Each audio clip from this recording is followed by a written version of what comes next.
പറയാനില്ല എന്റെ പൊന്നു കുട്ടി. പറയാൻ പറ്റില്ല ആന്റി. അടുത്ത പിള്ളേരൊക്കെ കരയും ചില സമയത്ത്. എന്നിട്ട് പറയും എങ്ങനെയെങ്കിലും ഇതൊക്കെ വെളിയിൽ അറിയിച്ചു, എങ്ങനെയെങ്കിലും ഇവിടെ ഞങ്ങൾ ഇറക്കണോടിയാണ് എല്ലാരും പറയും. ഈ ചെയർമാനൊക്കെ മുട്ടയല്ലേ, തല മുട്ടയടിച്ച ഒരാളല്ലേ? അയാൾ സസ്പെൻഡ് ആയിട്ടുണ്ട്. എന്റെ പേര് പറയണ്ട, എന്റെ പേര് പറയണ്ട, പക്ഷെ ഞാൻ കാര്യങ്ങളൊക്കെ പറഞ്ഞു. അതിനെ വിശ്വാസം അതുകൊണ്ടെല്ലാം പറഞ്ഞു. കൊള്ളാം എന്തായാലും. ശരി മോളെ. പിന്നെ എന്താ ആന്റി, 10 രൂപയുടെ സോപ്പാട്ടോ അവിടെ കൊടുക്കുന്നേ. 10 രൂപയുടെ സോപ്പ്, അതും നടുക്കുന്ന മുറിച്ച് 2 പേർക്ക് വെച്ച്. അങ്ങനെ ചെറിയ സോപ്പ്, അത് 15 ദിവസം ഉപയോഗിക്കണം, 2 പേര് മുറിച്ച് ഉപയോഗിക്കണം. ഹലോ ഗൈസ്, നമസ്കാരം. എൻ്റെ ഒരു പുതിയ വീഡിയോയിലോട്ട് എല്ലാവർക്കും സ്വാഗതം. ഓക്കെ, ഈ ഒരു ടോപ്പിക്ക് ശരിക്കും പറഞ്ഞാൽ ഞാൻ വീഡിയോ എടുത്തില്ലായിരുന്നു. ഞാൻ ആകെ ഒരേ ഒരു വീഡിയോ ആണ് എടുത്തത്. കാരണം നിങ്ങൾക്ക് എല്ലാവർക്കും ഇപ്പം അറിയാം, ഒരു അനാഥാലയത്തിൽ ഒരു പെൺകുട്ടി കല്യാണം കഴിഞ്ഞു, പ്രഗ്നൻ്റ് ആയി. അതിന് ശേഷം ഒരു ഇൻഫ്ലുവൻസർ വന്നിട്ട് പറയുകയാണ് 7ാം മാസത്തിലാണ് കുട്ടി പ്രഗ്നൻ്റ് ആയിട്ടുള്ളത്. അപ്പോൾ 7ാം മാസത്തിൽ എങ്ങനെയാണ് പൂർണ്ണ വളർച്ചയുള്ള ഒരു കുട്ടി വരിക? അപ്പോൾ 2 മാസം മുമ്പേ ഈ കുട്ടി പ്രഗ്നൻ്റ് ആയിട്ടുണ്ടാവും എന്ന് വെച്ചാൽ 18 വയസ്സിന് മുമ്പേ അനാഥാലയത്തിൽ വെച്ച് പ്രഗ്നൻ്റ് ആയിട്ടുണ്ട് എന്ന രീതിയിലൊക്കെ പറഞ്ഞു. അങ്ങനെ അന്ന് ഞാൻ ആ വീഡിയോ റിയാക്ട് ചെയ്ത സമയത്ത് ഞാൻ പറഞ്ഞൊരു കാര്യമാണ്, ചിലപ്പം 18 വയസ്സിന് മുമ്പാവാം, അല്ലെങ്കിൽ അവർ ന്യൂസിൽ പറഞ്ഞതുപോലെ തന്നെ ഈ പെൺകുട്ടി ബാത്റൂമിൽ വീണ് ഒരു കോംപ്ലിക്കേഷൻ വന്നതുകൊണ്ട് നേരത്തെ പ്രസവിപ്പിച്ചതാണ്. ഈ രണ്ടും ആവും. അപ്പോൾ ഞാൻ വളരെ വ്യക്തമായിട്ട് പറഞ്ഞൊരു കാര്യമാണ്, ഇതിൽ സത്യമുണ്ടെങ്കിലും ഇല്ലെങ്കിലും ഒരു പെൺകുട്ടിയുടെ ജീവിതം നശിപ്പിക്കേണ്ട. എന്തൊക്കെയാണെങ്കിലും ഇപ്പോൾ അവർ കല്യാണം കഴിഞ്ഞ് ഒരു കുട്ടിയായിട്ട് നന്നായിട്ട് ജീവിക്കുകയാണ്. ഇതിനിപ്പോൾ ഒരു വിഷയമായിട്ടുണ്ടെങ്കിൽ, ഇപ്പോൾ ഒരു വിഷയമായതിൻ്റെ പുറത്ത് കുറേ പേര് വീഡിയോസ് ചെയ്തു, ന്യൂസിൽ വന്നു, ഡിസ്കഷനായി, ചർച്ചയായി. ഇപ്പോൾ ആ നടത്തിപ്പുകാരി എന്ന് പറയുന്ന പെൺകുട്ടിയുടെ അമ്മേനെയും ആ ചെക്കനെയും പിടിച്ചു. അങ്ങനെ എന്താ പറയുക, എല്ലാ കാര്യങ്ങളും ഇങ്ങനെ പുറത്തോട്ട് വന്നു. ഈ പുറത്തോട്ട് വന്ന പകുതി കാര്യങ്ങൾ എന്ന് വെച്ചാൽ ഞാൻ ഇന്ന് വീഡിയോയിൽ ഷെയർ ചെയ്യാൻ പോകുന്ന കാര്യങ്ങൾ ഞാൻ ഷഫീന ബീവി എന്ന് പറയുന്ന ആളുടെ യൂട്യൂബ് ചാനലിൽ കണ്ടിട്ടുള്ള റെക്കോർഡിങ്സ് ആണ്. ഈ പകുതി സാധനങ്ങൾ കേൾക്കുമ്പോഴും ഈ നടത്തിപ്പുകാരിക്ക് നല്ലോണം ഒന്ന് കിട്ടണം എന്ന് ആഗ്രഹിക്കുന്നുണ്ട്. പക്ഷെ ഒരിക്കലും ആ പെൺകുട്ടീൻ്റെ ലൈഫ് സ്പോയിൽ ആവരുത് എന്നാണ് ഞാൻ ആഗ്രഹിച്ചത്. കാരണം അതിൻ്റെ ജീവിതം തുടങ്ങുന്ന സമയം തൊട്ട് തന്നെ അമ്മയൊന്നുമില്ലാണ്ട് അച്ഛൻ്റെ കൂടെ വളർന്ന് ലാസ്റ്റ് അച്ഛന് വേണ്ട എന്ന് പറഞ്ഞ് ഉപേക്ഷിച്ച് ഒരു അനാഥാലയത്തിലെത്തി. അവിടെ നിന്ന് ഇപ്പം കേസ് വന്നത് പ്രകാരം പ്രായം എത്തുന്നതിന് മുമ്പേ കുട്ടി പ്രഗ്നൻ്റ് ആയി. ഇപ്പോൾ ഒരു കല്യാണം കഴിഞ്ഞ് നല്ല രീതിയിൽ ജീവിതം മുന്നോട്ട് പോകുന്ന ഈ സമയത്താണ് അതിൻ്റെ ജീവിതത്തിൽ അടുത്ത വലിയൊരു ഇത് വന്നത്. ഇത് വലിയൊരു സാധനമാണ്, പോസ്കോ കേസാണ്, 100% അവനെ പിടിക്കും. ഇനിയിപ്പോൾ കല്യാണം കഴിച്ച് ജീവിച്ചതുകൊണ്ട് എന്താവും എന്നുള്ള കാര്യമൊന്നും എനിക്കറിയില്ല. എന്തായാലും അത്യാവശ്യം നല്ല രീതിയിൽ നാരായണക്കല്ലായി നിൽക്കുന്ന ഒരവസ്ഥയാണ്. ഇനി എന്താവും ലീഗൽ പ്രൊസീജിയർ എന്നുള്ളത് നടക്കട്ടെ. ഇപ്പോഴും ഞാൻ മനസ്സുകൊണ്ട് ആഗ്രഹിക്കുകയാണ്, കാരണം കുട്ടിയുടെ സൈഡിൽ നിന്ന് ഞാൻ ആഗ്രഹിക്കുകയാണ് അതിൻ്റെ ജീവിതം നശിഞ്ഞു പോകരുത്. പക്ഷേ ഉദയ മാഡം ടേബിളിൻ്റെ മുമ്പിൽ വന്നിരുന്ന് സാധനങ്ങളൊക്കെ വെച്ച് അങ്ങ് പ്രസംഗിച്ച് കയറ്റുമായിരുന്നു. ഓ, എന്താ പറയുന്നത്! ഈ വീഡിയോ എനിക്ക് ആ കുട്ടി എൻ്റെ ഇൻസ്റ്റാഗ്രാമിൽ ഷെയർ ചെയ്ത് തന്നിട്ട് എന്നോട് പറഞ്ഞു, ചേച്ചി ഈ വീഡിയോ കാണണം, ചേച്ചി ഷെയർ ചെയ്യണം, സംസാരിക്കണം എന്ന് എൻ്റെ അടുത്ത് പറഞ്ഞിരുന്നു. അപ്പം തന്നെ ഞാൻ ആ വീഡിയോ റിയാക്ട് ചെയ്തതിൽ ഞാൻ വളരെ വ്യക്തമായിട്ട് പറഞ്ഞു, ഇങ്ങനത്തെ എന്തെങ്കിലും പ്രശ്നങ്ങൾ അവിടെ നടക്കുന്നുണ്ടെങ്കിൽ നിങ്ങൾ പുറമെ വന്ന് തുറന്ന് സംസാരിക്കണം. അല്ലാണ്ട് അതിൻ്റെ ഉള്ളിൽ കടന്ന് ഇങ്ങനെ അനുഭവിച്ചിട്ടുണ്ടെങ്കിൽ പുറമെയുള്ള ആൾക്കാർക്ക് ഇത് മനസ്സിലാക്കാനുള്ള ഒരു ഇതൊന്നുമില്ല. ഇപ്പം ഈ കേസ് അത്യാവശ്യം നല്ല രീതിയിൽ ഫ്രണ്ടോട്ട് വൈറലായി പോയിക്കൊണ്ട് നിൽക്കുന്നതിൻ്റെ ഭാഗമായിട്ട് അനാഥാലയത്തിൻ്റെ ലീലാവിലാസങ്ങളുടെയൊക്കെ ഓഡിയോയും കാര്യങ്ങളൊക്കെ നമുക്ക് പുറത്തു വന്നിട്ടുണ്ട്. അപ്പോൾ നമുക്ക് അധികം വർത്താനത്തിലോട്ട് പോവാണ്ട് മെല്ലെ ഓരോന്ന് വിധം എന്തൊക്കെയാണ് എന്നുള്ളത് കേൾക്കാം. അവള് ഞങ്ങളുടെ കൂടെ പഠിക്കുമായിരുന്നു, +2 ഞങ്ങളുടെ കൂടെ. അപ്പൊ ആ സമയം ആ ഒക്ടോബറിൽ അവളെ കെട്ടിച്ചു വിട്ടെ. അത് എങ്ങനെയാന്ന് വെച്ചാ, അവളാണെങ്കിൽ രാത്രി ഇങ്ങനെ ഞങ്ങളുടെ അവിടെ ഗ്രില്ല് കൂട്ടുവേ. ഞങ്ങൾക്ക് ഇങ്ങനെ 6 റൂമാ. അപ്പൊ എല്ലാരും അകത്തായി, കാരണം 10 മണിയാകുമ്പോ ഗ്രില്ല് കൂട്ടുക അവിടത്തെ. ആ മെയിൻ ഗ്രില്ല്, ആ റൂമിൽ നിന്ന് വെളിയിലോട്ട് ഇറങ്ങുന്ന അവിടെ. ആ ഗ്രില്ല് കൂട്ടിയിട്ട് സ്റ്റാഫ്മാര് കിടക്കാൻ പോകുന്നു. അപ്പോഴാണെങ്കിൽ ഈ ചേട്ടനാണെങ്കിൽ ഇവർക്കൊരു ഡ്യൂപ്ലിക്കേറ്റ് കീ കൊടുത്തായിരുന്നു. അപ്പൊ അവൾ ഇന്നും അത് വെച്ച് ആ ഗ്രില്ല് തുറന്നിട്ട് അങ്ങനെ ഇറങ്ങി ആ ചേട്ടന്റെ റൂമിൽ പോവായിരുന്നു. ഫസ്റ്റ് എന്റെ ഓഡിയോയിൽ കേട്ടത് എന്താ, എന്നെ ശരിക്കും പറഞ്ഞാൽ ഞെട്ടിക്കുന്ന ഒരു കാര്യമാണ്. ഇതിൽ എത്രമാത്രം സത്യാവസ്ഥ ഉണ്ട് എന്നൊരു കാര്യം നമുക്കറിയില്ല. കാരണം ഇത്രയും കാലം ആർക്കും പരാതിയില്ല, പരിഭവമില്ല, കംപ്ലൈൻ്റ് ഇല്ല, ഒന്നും പറയാനില്ല. അവർ 7-8 മാസത്തോളം നന്നായി ജീവിച്ചു. എന്നാലൊരു പ്രശ്നം വന്ന് ആ ഒരു റിയാക്ഷൻ വീഡിയോ ചെയ്ത സമയത്ത് പോലും ഒരാൾക്കും ഒന്നും പറയാനില്ല. ഇപ്പം കേസായി പിടിച്ചു കഴിഞ്ഞതിന് ശേഷമാണ് പലതും പുറമെ വരുന്നത്. ഇതിൽ പറയുന്ന കാര്യം എന്താണെന്ന് വെച്ചാൽ ഈ പെർട്ടിക്കുലർ പെൺകുട്ടിക്ക്, ഈ പ്രായം തികയാത്ത ഈ പെൺകുട്ടിക്ക് ഈ കല്യാണം കഴിച്ചിട്ടുള്ള വ്യക്തി എന്ന് വെച്ചാൽ ആ ഓണറെ മോൻ സീക്രട്ട് ആയിട്ട് അവരുടെ ബിൽഡിങ്ങിൻ്റെ ഒരു താക്കോല് കൊടുക്കുമായിരുന്നു. അപ്പോൾ ബിൽഡിങ് പൂട്ടിക്കഴിഞ്ഞതിന് ശേഷം ഈ പെൺകുട്ടി ആരും അറിയാണ്ട് താക്കോല് തുറന്ന് പുറത്തിറങ്ങി ഈ ചെക്കൻ്റെ അടുത്ത് പോയിട്ടുണ്ട്. അപ്പം അങ്ങനത്തെ ഒരു പ്രവൃത്തിയിൽ കൂടി ആയിരിക്കാം ഇതാണ് ഈ പെൺകുട്ടി പ്രഗ്നൻ്റ് ആയത് എന്ന നിലയിലൊക്കെയാണ് പറയുന്നത്. എന്തായാലും ഞെട്ടിക്കുന്നൊരു കാര്യമാണ്. ഇങ്ങനത്തെയൊക്കെ ഒരു സിസ്റ്റം ഈ അനാഥാലയത്തിൽ ഉണ്ടെങ്കിൽ എന്ത് സെക്യൂരിറ്റിയാണ് ചേച്ചി കൊടുത്തത്. അങ്ങനെ ഒരു സ്ഥലത്ത് അവിടെ പിടിച്ചു മേഡം അങ്ങാണ്ട് കണ്ട്. പക്ഷെ അവളെ കല്യാണം കഴിക്കാൻ നേരത്ത് അവിടുത്തെ മേഡം ഞങ്ങളുടെ അടുത്ത് വന്ന് പറയായിരുന്നു, ഈ വൃത്തികെട്ടവളാണല്ലോ ഞാൻ എന്റെ മോന് കല്യാണം കഴിപ്പിച്ചു കൊടുക്കുന്നത്. എന്തൊക്കെ ഞങ്ങളുടെ വന്ന് പറയുമായിരുന്നു അവളെ പറ്റി. കുറെ മോശമായിട്ട് പറയായിരുന്നു. എനിക്ക് ഇഷ്ടമല്ല അവളെ കൊണ്ട് എന്നെ കെട്ടിച്ചു കൊടുക്കാൻ. എന്തൊക്കെ തിരുവനന്തപുരത്ത് ഏറ്റവും വലിയ കഞ്ചാവ് എടുത്ത് അതിലെ പ്രതി അവള്. അപ്പൊ എന്റെ മോനെ കൊണ്ട് അവളെ കെട്ടിച്ചെടുക്കാൻ കേൾക്കാൻ താല്പര്യമില്ല. അങ്ങനെയൊക്കെ ഒത്തിരി പറയുന്നു. അങ്ങനെ ഒരിക്കലും അവിടുത്തെ കാര്യം ഞങ്ങൾക്ക് ഇങ്ങനെയൊക്കെ പറഞ്ഞു, ഇവളങ്ങനെയാണ്, ഇവള് പിച്ചക്കാരിയായ, ഇവളുടെ അച്ഛന് ഇവളെ വേണ്ടെന്ന് പറഞ്ഞു. അച്ഛനാണെങ്കിൽ എന്നിട്ട് മാഡത്തിന്റെ കയ്യിൽ നിന്ന് പൈസ ചോദിച്ചത്, അത്രയ്ക്കും പിച്ചക്കാരനാ, അച്ഛനൊരു ഡ്രസ്സൊക്കെ ഇട്ടിട്ടാ വന്നത്. അങ്ങനെ ഭയങ്കര മോശമായിട്ട് രീതിയിൽ ഇവളെ പറ്റി പറഞ്ഞു. നമ്മുടെ മാഡമാണ് കൊള്ളാലോ. എന്തൊക്കെയായിരുന്നു ഇന്റർവ്യൂവിൽ വന്ന് പറഞ്ഞ, എൻ്റെ മോള് വന്ന ആ സമയം തൊട്ട് എനിക്ക് മോളെ ഇഷ്ടമാണ്, അമ്മയും മോളും തമ്മിലുള്ള ഒരു ആത്മബന്ധമുണ്ട്, 18 വയസ്സ് കഴിയുമ്പോൾ എൻ്റെ മോൾ എന്നെ വിട്ടുപോകില്ലേ എന്ന് കരുതിയാണ് ഞാൻ എൻ്റെ മോന് കല്യാണം കഴിച്ചു കൊടുത്തതെന്നൊക്കെ പറഞ്ഞങ്ങ് കഥ മെഴുകുമായിരുന്നു. എന്നാൽ ഇപ്പം എല്ലാത്തിനും ഒരു തീരുമാനമായിരിക്കുകയാണ്. സത്യം പറഞ്ഞിട്ടുണ്ടെങ്കിൽ അധികം പേർക്കൊന്നും തോന്നാത്ത ഒരു സാധനമാണിത്. ഇന്ന് ആണെന്ന് പറഞ്ഞിട്ടുണ്ടെങ്കിൽ, അല്ലെങ്കിൽ ആണിനെ എന്ന് പറയുന്നത്, ഇന്നത്തെ റീസെൻ്റ്ലി വരുന്ന കേസുകളൊക്കെ എടുത്ത് നോക്കിയിട്ടുണ്ടെങ്കിൽ അറിയാം, എത്ര സ്വർണം വാങ്ങി എത്ര ഇത് വാങ്ങിയിട്ട് അവനെ കെട്ടിക്കാം എന്ന് പറഞ്ഞു നിൽക്കുന്ന ലോകത്ത് ഒരമ്മ പുണ്യാളവതിയായിട്ട് മോനൊരു അനാഥാലയത്തിലുള്ള പെൺകുട്ടിക്ക് കെട്ടിച്ചു കൊടുത്തു എന്ന് പറഞ്ഞ് ഇമാതിരി രീതിയിൽ അങ്ങ് കടന്ന് പൂശുമ്പം ഒന്ന് ശ്രദ്ധിക്കണമായിരുന്നു. കണ്ണുടച്ച് വിശ്വസിച്ചത് കൊണ്ട് പറ്റിയിട്ടുള്ള ഒരു മിസ്റ്റേക്കാണിത്. അപ്പോൾ സത്യം പറഞ്ഞിട്ടുണ്ടെങ്കിൽ ഈ പർട്ടിക്കുലർ ലേഡിക്ക് ഈ പെൺകുട്ടീനെ തീരെ ഇഷ്ടമല്ലായിരുന്നു. എന്തൊക്കെയോ ഗതി കെട്ടിട്ട് കെട്ടിക്കൊടുത്തിട്ടുള്ള കാര്യമാണിത്.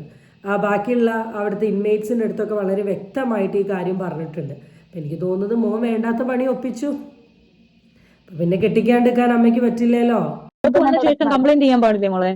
ആന്റി ഞങ്ങൾ CWC പറഞ്ഞിട്ട് ചെയർമാൻ ഇരുന്നിട്ട് ഒരു ആക്ഷൻ എടുത്തില്ല. ചെയർമാൻ എന്നിട്ട് എന്റെ അമ്മേനെ എന്നെ എടുത്തിട്ട് പറഞ്ഞു, നിങ്ങൾക്ക് പറയാനുള്ള അധികാരമില്ല, നിങ്ങളവിടെ ഫ്രീ ആയിട്ടല്ല നിർത്തി പഠിക്കുന്നത്, അവിടുത്തെ മേഡം എന്നിവരുടെ കാര്യം ഇവർ ഇത്രയും വളർത്തും. ഈ CWC ചെയർമാൻ രാജീവ് സാർ. രാജീവോ?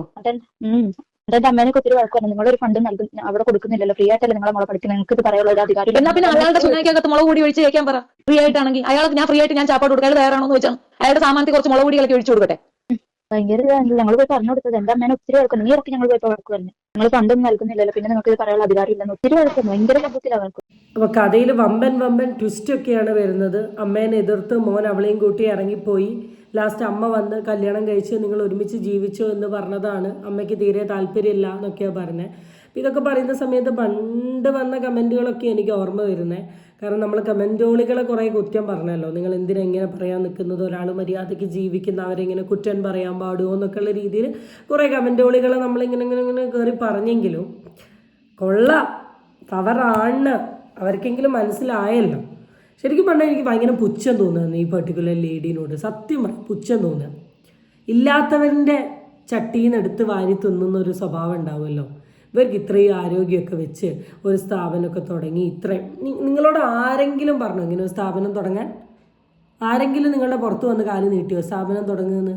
ഇല്ലല്ലോ. സ്വന്തം ഇഷ്ടപ്രകാരം മദർ തെരേസേൻ്റെ രൂപം തരുന്നൊരു സ്ഥാപനം തുടങ്ങിയതല്ലേ. തുടങ്ങാണ്ടിരിക്കുമോ? ഇന്ന് ഏറ്റവും വലിയ ബിസിനസ്സാണ് ചാരിറ്റിയാണ് ഏറ്റവും വലിയ ബിസിനസ്. നിങ്ങൾക്കറിയാം, നല്ല രീതിയിലുള്ള ഫണ്ടും ആൾക്കാർ പൈസ ഇട്ട് തരുന്നു. അത് ഊറ്റിയല്ലേ ചെയ്തത്? ഞാനിതിലൊരു വോയിസിൽ വളരെ വ്യക്തമായിട്ട് കേട്ടു. 10 റുപ്യേൻ്റെ സോപ്പ് ഒരു പീസാക്കി മുറിച്ച് ഒരാൾക്ക് കൊടുക്കും, 15 ദിവസം ഉപയോഗിക്കാമെന്ന്. ഇപ്പം എത്രയ്ക്ക് പൈസ പിഴുതുകൊണ്ടായിരിക്കില്ല ഇപ്പം അടുത്ത് വേറൊരു കല്യാണം വരെ കഴിച്ചത്. ആദ്യത്തെ കല്യാണം കഴിഞ്ഞപ്പോൾ രണ്ടാമത്തെ കല്യാണവും കഴിച്ചല്ലോ. ഇതാ പറയുന്നത്, കള്ളത്തരൊക്കെ പിടിക്കപ്പെടും. അതുകൊണ്ട് ദയവ് ചെയ്ത് ഇമാതിരി തോന്നിവാസങ്ങൾക്ക് പോവാണ്ടിരിക്കുക. സ്വന്തം വില കൊണ്ടുപോയി കളയല്ലേ. പിച്ചച്ചട്ടിയിൽ കൈയിട്ട് വരുന്ന സംസ്കാരമുള്ള ഒരു ലേഡി. കുട്ടി പുറത്തെങ്ങനെ വന്നു? അത് അവിടുന്ന് ആന്റി അവിടെ സത്യം പറഞ്ഞാൽ അനാഥരാണെന്നല്ല ആന്റി, അവിടെ അമ്മമാരുള്ള പിള്ളേരും ഉണ്ട്. വെക്കേഷൻ ഞങ്ങൾ വീട്ടിൽ പോകും. ആകെ ചുരുക്കം പേര് മാത്രമേ, അവർ അനാഥരൊന്നും അല്ല. പിന്നെ ഞങ്ങളൊക്കെ വീട്ടിൽ പോകുന്ന പിള്ളേരുണ്ട്. വെക്കേഷൻ സമയത്തൊക്കെ വന്ന് അമ്മമാര് വന്ന് കൊണ്ടുപോകും, കാണാൻ വരാം, അങ്ങനെയൊക്കെ ഉണ്ട്. അപ്പൊ ഞങ്ങൾ അവിടുന്ന് +2 കഴിഞ്ഞിട്ട് ഞാൻ റിലീസ് ആയത്. എന്റെ അമ്മ എന്നെ റിലീസ് ആക്കിക്കൊണ്ട് അങ്ങനെ വന്നു. ഒരു വെളിയിൽ ഇങ്ങനെ പറയാം ആരും ഇല്ലാത്ത, അപ്പൊ എല്ലാവരും ഇത് കിട്ടാൻ വേണ്ടി അങ്ങനെ പറയും. ഗസ്റ്റ് വരുമ്പോഴും പറയാം അനാഥരാണ് അങ്ങനെ. പക്ഷെ അനാഥരല്ല, അമ്മമാരെല്ലാവരും ഉള്ളവരൊക്കെയാ ശരിക്കും. ഇവനെ അവരൊക്കെ പറഞ്ഞ് ഇവരങ്ങ് തിരിച്ച് കുട്ടികളെല്ലാം സേവ് ചെയ്യുന്നതല്ലേ ഏറ്റവും ബെസ്റ്റ്.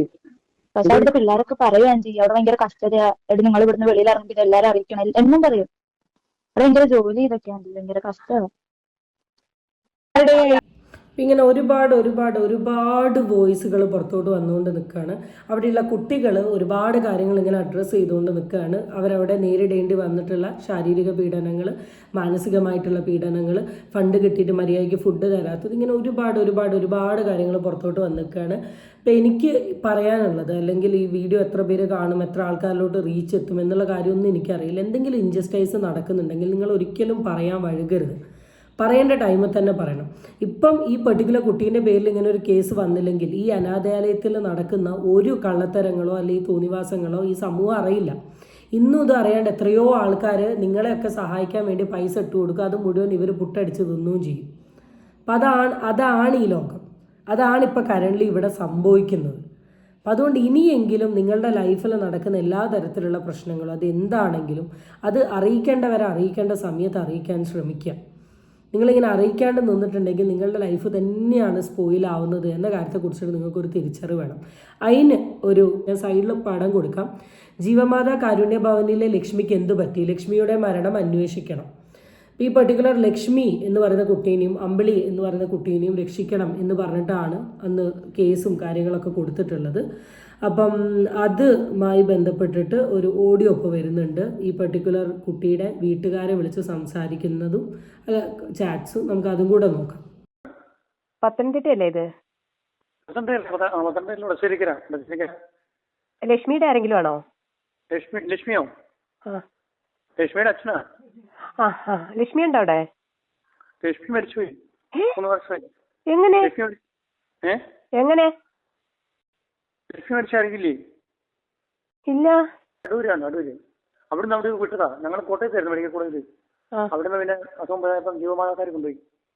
ജീവമാതയിൽ കൊണ്ടുവന്നിട്ട് അവിടെ പെണ്ണുങ്ങൾ മാത്രമേ ഉണ്ടായിരുന്നു, അവര് കുഞ്ഞിനെ നോക്കിയൊന്നുമില്ല. അവിടെ കണ്ട വീഡിയോ പിന്നെ അസുഖമായിട്ട് ഞാനപ്പം വീട്ടിൽ വന്നായിരുന്നു. വീട്ടിൽ നിന്ന് വന്നിട്ട് അവിടുന്ന് റാണി ഹോസ്പിറ്റലിൽ കൊണ്ടുപോയി. 10 ദിവസം ബ്ലഡ് ഒന്നും ഇല്ലായിരുന്നു. 10 ദിവസം അവിടെ കിടന്നു. പിന്നെ വീട്ടിൽ വന്നു, മരിച്ചു 10 ദിവസം കഴിഞ്ഞു. ഈ ഓണമാകുമ്പോ 3 വർഷമാവും. ഞാൻ ആ കുട്ടിക്കും കൂടി വേണ്ടിയാ. കണ്ടോ ലക്ഷ്മി? ഇതുപോലെ എത്ര ആൾക്കാർ, എത്ര പീഡനങ്ങൾ അനുഭവിച്ചിട്ടുള്ള എത്ര ആൾക്കാരുണ്ടാവും. ഇതാണ് ഞാൻ പറയുന്നത്. കുറച്ച് മുമ്പേ ഇതിനെക്കുറിച്ച് അറിയുകയാണെങ്കിൽ ലക്ഷ്മീനെ നമുക്ക് എന്ത് ചെയ്യായിരുന്നു, പുറത്തോട്ട് കൊണ്ടുവരായിരുന്നു. പക്ഷെ ആരും പറഞ്ഞില്ല, ആരും ഒന്നും അറിയിച്ചില്ല, എല്ലാം സഹിച്ച് ബുദ്ധിമുട്ടി നിന്നു. ഈ ലോകത്ത് ഒരാളും അനാഥരൊന്നുമല്ല, ഒറ്റൊരാളും അനാഥരല്ല. നിങ്ങൾ ഈ ലോകത്തോട് പുറത്തോട്ട് വരുന്ന എങ്ങനെയാണ്, നിങ്ങൾക്ക് വേറൊരു ലൈഫ് ഫ്രണ്ടോട്ടുണ്ട്. നിങ്ങളെ സഹായിക്കാൻ റെഡി ആയിട്ടുള്ള ഗവൺമെൻറ്റിൻ്റെ എത്രയോ പ്രോഗ്രാമുകളുണ്ട്, പ്രൊജക്റ്റുകളുണ്ട്, സ്കീമുണ്ട്, സപ്പോർട്ട് ഗ്രൂപ്പുണ്ട്. ഒന്നും വേണ്ട, നിങ്ങൾ 100 എന്ന് പറയുന്ന ഒരു നമ്പർ ഡയൽ ചെയ്ത് പോലീസ് സ്റ്റേഷനിലോട്ട് വിളിച്ച് നിങ്ങളുടെ വിഷമങ്ങൾ പറഞ്ഞാൽ മതി. പോലീസുകാർ വരും നിങ്ങളെ സപ്പോർട്ട് ചെയ്യാൻ വേണ്ടിയിട്ട്. എന്തിനാ ഇങ്ങനത്തെ കാര്യങ്ങൾ അനുഭവിച്ച് നിന്നത്, എന്തനുഭവിച്ച് നിന്നത്? ആൻഡ് ഈ പെർട്ടിക്കുലർ ലേഡി ഇങ്ങനെയൊക്കെയുള്ള മക്കളുടെ വിഷമവും സങ്കടവും അവരുടെ പൈസയും തിന്ന് കൊഴുത്ത് എന്താ നിങ്ങൾക്ക് കിട്ടിയത്? ജയിലിൽ പോയി കിടക്കാം. നാണം കെട്ടില്ലേ? നാണം കെട്ട് നാരായണക്കല്ലായില്ലേ? ഇന്ന് കേരളം ഫുള്ള് ഡിസ്കസ് ചെയ്യുന്ന ഒരു ലെവലിലോട്ട് നിങ്ങൾ എത്തിയില്ലേ? ഇതാ പറയുന്നത്. അധിക കാലമൊന്നും നമ്മൾ തെറ്റും തോന്നിവാസവും ചെയ്ത് ഈ ലോകത്ത് സർവൈവ് ചെയ്യാൻ പറ്റില്ല. ഏതെങ്കിലും ഒരു പോയിന്റ് എത്തിക്കഴിയുന്ന സമയത്ത് നമ്മൾ ഒന്നുമല്ല എന്നുള്ളത് ഈ ലോകത്ത് തെളിയുന്നൊരവസ്ഥ വരും. അന്ന് തിരിഞ്ഞു നോക്കുമ്പോഴേ ജീവിക്കണ്ട എന്ന് തോന്നിപ്പോവും. സത്യസന്ധമായി പറയാം, എനിക്ക് ഭയങ്കര സങ്കടമായി ഈ ഓരോ ഓഡിയോസും റെക്കോർഡിങ്സും വീഡിയോസും കേട്ടത്. കാരണം I am a social worker.